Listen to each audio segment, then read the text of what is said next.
Good evening, ladies and gentlemen. Welcome to another edition of HR Learning Mentorship Series. Today, we'll be looking at a very special topic and we'll start right away. All right. Thank you so much for joining us tonight.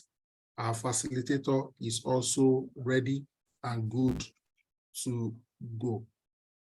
Hope we've had a great day so far. All right, so the topic for today is unlocking the full potential of blue-collar talent, strategies for optimal performance and engagement. Unlocking the full potential of blue-collar talent, strategies for optimal performance and engagement. So please focus principally on the slides. We have some challenges with the audio quality from our facilitator tonight. So just focus on the slide. Let me just read briefly about the facilitator. Okay, she's currently the Chief Operating Officer.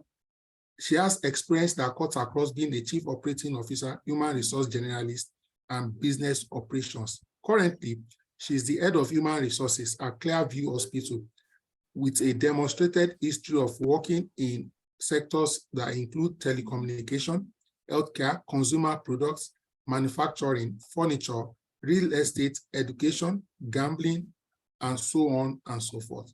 She has a Doctor of Philosophy focused in Human Resource Management and Business Administration from Prowess University, USA, and Westerville University, USA, respectively. Combined, she has 14 years work experience in leadership and management, both internal and external, customer experience management, talent management, operations management, administration, people engagement, supervising the company's daily business operations, and leading key initiatives. She has a bachelor's degree in accounting, master's in business administration, and she's able to speak French, English, and Yoruba, respectively. Please, let's welcome to the lectern, virtual lectern, Dr. Ogunbiyi Adetutu. Over to you, ma'am. Thank you very much, sir. It's a great honor to be here, Mr. Oluyemi. I highly appreciate the opportunity given to me to be able to share. It's great to also be here. Nice meeting every single person who has taken out time for us to learn together. So today we'll be talking basically on unlocking. Can everybody hear me? Okay. The value and potential of blue-collar talent are often underestimated. The skilled workers in blue-collar industries form the backbone of our economy, yet they often face challenges when it comes to recognition, engagement, and performance optimization. Now, I'll be talking from the angle of one of my company that I worked with, a past experience. And one of the things that it's a manufacturing company where I have to work with carpenters, I have to work with upholsteries, I have to work with welders, I have to work with the likes, to be able to come up with the product of the company. Now, before I got there is this thing that, nobody cared for them. They were not engaged. So everybody else take work lightly, normal factory working. Then the employers, being foreign as well, they are able to, they don't, if I fire you today, another person will come and, because there are lots of skilled workers. In spite of the fact, when I got there, there was no structure, number one. There's no, they are not able to communicate with management. There was no middle person to help them, to help management understand their needs, to be able, so the work was just a hazardous thing where nobody even knows. Meanwhile, without these people skills, the company will not be where it is. Without their inputs, in fact, their inputs from the fundamental part of the economy of that particular company, right? The same thing cuts across all the other manufacturing company that has one thing or the other to do, maybe like furnitures, like constructions, like that likes. So there's a way that we should be able to recognize them, to be able to make them feel welcome in such a way that they will be able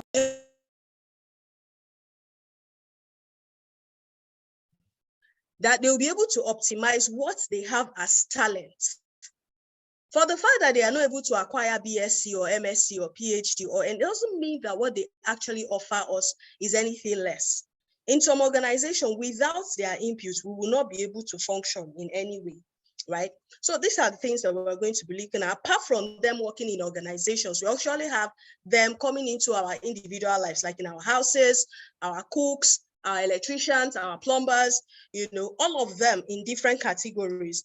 But there's this recognition, there's this challenge they face. Without them in our different areas in our life, we will not be able to achieve some certain things, because my area of strength and my skill that I have has nothing to do with what they know. So they are a chief of their skill. They are the Oga. And the only way that we'll be able to make them work and grow our economy far better, it's by recognizing them, by helping their performance, by engaging them, and in the Western world so far, they are the one leading. They dictate their timing, they dictate what time they spend working with you and how much you pay. But now in Nigeria, so far, we've not been able to do that because we have not gotten to that point yet. So we move on. We'll be looking at strategies to unlock the full potentials of blue-collar talents, ensuring their optimal performance and engagement, by implementing effective approaches and recognizing their immense contribution. We can create a more inclusive and productive work environment. Now, this particular side, talking out of experience, was one of the things that I was able to do in this organization, and it went a long way. Production changed. The level at which everybody was looking at work also changed. They became a part of the organization, and the organization too became a part of them as well.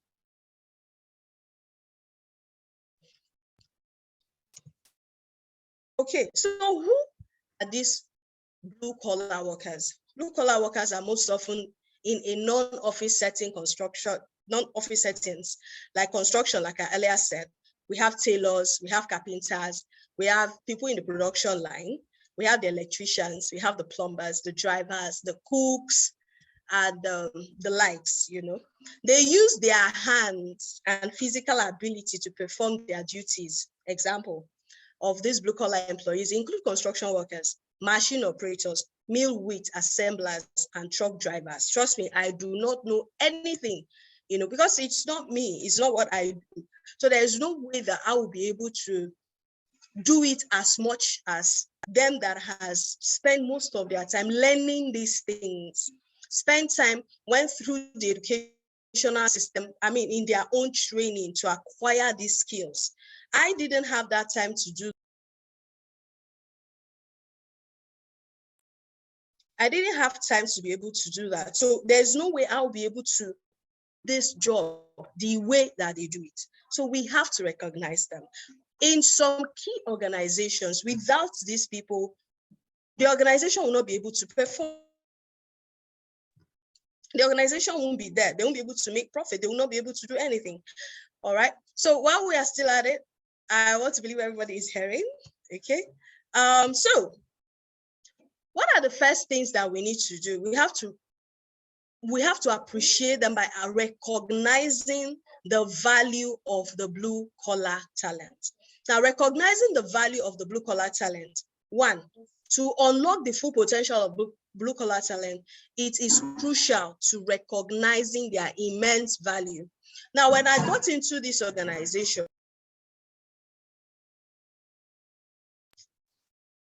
hello, okay. So by the time I got there, I identified their needs as employees. They're about 150 at the time that I joined the organization, right? They just believe that I come to work today, I get paid. Anything that happens, I can go anytime. There was no ownership. There was no, in fact, a lot. if you understand what I mean, because they just see that it's those people that are in school, those BSc holders, those MSc holders are the ones that are chopping the money. We are the one doing the work. Even cares, you know. So what I started doing was, one, I made them understand. I came down to their level. I started speaking their language in terms of, oh yeah, here I am, here you are, you know, we are all here together to build this thing, to make it work. Nice to them. I made them understand that we value their contribution. Now, part of what I was able to do then was to limit the level at which they are scared of job insecurity, because sometimes they come in and maybe they offend security, the bodyguard or the security at the post, and that one will probably log it, and immediately it's like this. If you are not inside the factory, you are gone. You know, so they had that comfort. I mean, they were just there. Nobody cares. So at Patapata, they will send me and another person will come. And because of the fact that you have some of them that are very good at what they do, they just know they are not loyal to anybody. So if they don't even recognize my immense value, what's the point? There was no HMO for them. There was no welfare for them. There was nothing for them. All the company was just to come to work, I pay your salary, and the days you don't show up, you are fired. You know, so I was able to change this. I was able to make them feel valued. I was able to speak the language that they understand, to the point that they understood that, oh, this company is there for me, and I'm okay. Why can't I be there for them? Okay. Now, these blue collars, they have a unique set of skills and expertise that are essential to various industries. You like it or not? They're very, very essential. Like I said initially, some of these people, if they're not in some organization, the ground work will never be done. And whatever name we are carrying, no matter the marketing, no matter the branding, no matter the skill of people we have in the offices doing the operations, without them in the organization, nothing, you know. Their technical proficiency, problem-solving ability, and hands-on experience are invaluable assets that drive productivity and innovation. Recognizing and appreciating their contribution foster a positive work environment, leading to increase in engagement and motivation. Now, when I was able to do this in that organization, it was for them, in fact, before I left, they were calling me mama, like their mother, you know, because when you came, a lot has changed. You know, I can go to work, I'm sick, I go to hospital, you know, it was not a easy task for me, but yes, I did it. And I'm glad I did. Until tomorrow, every part of this thing that we just said came to life in the organization because, sorry, I did, okay. Everything that we said concerning, I just said about innovation, creativity, it came to life naturally because they just came on board and everybody was putting everything that they had on ground. Why? Because they felt valued. Why? Oh boy, can everybody hear me? Sorry, I just saw that. Okay, sorry. Okay, awesome. You know, so by the time they felt valued, by the time they felt recognized, by the time they felt, oh, what I'm doing means something,